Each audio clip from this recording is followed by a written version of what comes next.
ഉഗപം T V Prasad ചേരുന്നു. T V Prasad, പല ഘട്ടങ്ങളിലും കോൺഗ്രസ് പാർട്ടിയെ തന്നെ പ്രതിരോധത്തിലാക്കിയിട്ടുണ്ട് ശശി തരൂരിൻ്റെ പ്രസ്താവനകൾ. അപ്പോഴെല്ലാം താൻ പറഞ്ഞതിൽ നിന്ന് ഒരടി പോലും പിന്നോട്ട് മാറിയിട്ടില്ല.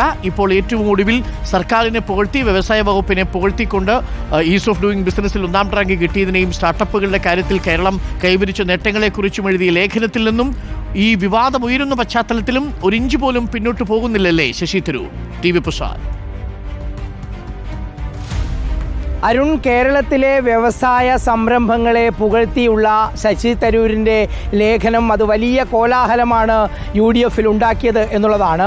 LDF സർക്കാരിനും പ്രത്യേകിച്ച് CPM നേതാക്കൾക്കുമെല്ലാം അത് വലിയ അനുഗ്രഹമായി മാറുകയും ചെയ്തു. തദ്ദേശ തെരഞ്ഞെടുപ്പ് തൊട്ടടുത്ത് നിൽക്കുന്നു, നിയമസഭാ തെരഞ്ഞെടുപ്പ് വരാൻ അധികകാലമില്ല. ഈ സാഹചര്യത്തിൽ ശശി തരൂരിനെ പോലെ വലിയ ഫാൻ ബേസുള്ള ഒരു നേതാവ്, കോൺഗ്രസിൻ്റെ പ്രവർത്തക സമിതി അംഗം തന്നെ നമ്മുടെ ഈ കേരളത്തിലെ വ്യവസായ നയത്തെ, വ്യവസായ സംരംഭങ്ങളെ പുകഴ്ത്തിയുള്ള റിപ്പോർട്ട്, പ്രശംസിച്ചുള്ള റിപ്പോർട്ട്, അത് വലിയ പ്രതിസന്ധി UDF-ൽ പ്രത്യേകിച്ച് കോൺഗ്രസിൽ ഉണ്ടാക്കി എന്നതാണ്.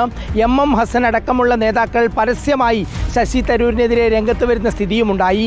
സാധാരണഗതിയിലെല്ലാം കുഞ്ഞാലിക്കുട്ടിയും മുസ്ലിം ലീഗും എല്ലാം പിന്തുണച്ചു പോർന്ന ശശി തരൂരിനെ പരസ്യമായി എതിർക്കേണ്ടി വരുന്ന സാഹചര്യം മുസ്ലിം ലീഗിനുണ്ടായി, പ്രത്യേകിച്ച് കുഞ്ഞാലിക്കുട്ടിക്കുണ്ടായി എന്നുള്ളതാണ്. ഈ സാഹചര്യമാണ് ഏറ്റവും പ്രധാനമായി എല്ലാവരും വിലയിരുത്തുന്നത്. ആദ്യം മോദിയെ സ്തുതിച്ച് രംഗത്തെത്തി, പിന്നാലെ കേരളത്തിലെ LDF സർക്കാരിൻ്റെ വ്യവസായ നയത്തെ പിന്തുണച്ച് രംഗത്തെത്തുന്നു. ഇതെന്തായാലും ഒരു ഡാറ്റയുടെ അടിസ്ഥാനത്തിൽ മാത്രം ശശി തരൂർ പറഞ്ഞതല്ല എന്ന് വിശ്വസിക്കുന്നവരാണ് കോൺഗ്രസിലും UDF-ലും കൂടുതലുള്ളത്.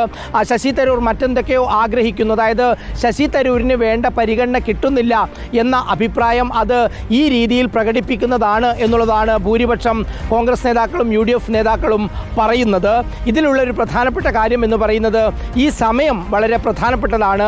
കോൺഗ്രസിനെ സംബന്ധിച്ച്, UDF-നെ സംബന്ധിച്ച് കേരളത്തിലെ LDF സർക്കാർ ഒന്നും ചെയ്യുന്നില്ലെന്നും പ്രത്യേകിച്ച് വ്യവസായ സംരംഭങ്ങൾ തുടങ്ങുന്നതെല്ലാം അടച്ചുപൂട്ടുന്നു തുടങ്ങിയ ശക്തമായ വിമർശനം ഉന്നയിക്കുമ്പോഴാണ് മറുഭാഗത്ത് LDF സർക്കാരിനെയും വ്യവസായ നയത്തെയും എല്ലാം പുകഴ്ത്തിക്കൊണ്ട് ശശി തരൂർ രംഗത്ത് വരുന്നത്. ഇതെന്തായാലും വലിയ പ്രതിസന്ധി കോൺഗ്രസിൽ എന്നുള്ളത് വ്യക്തമാണ്. Thank you T V Prasad.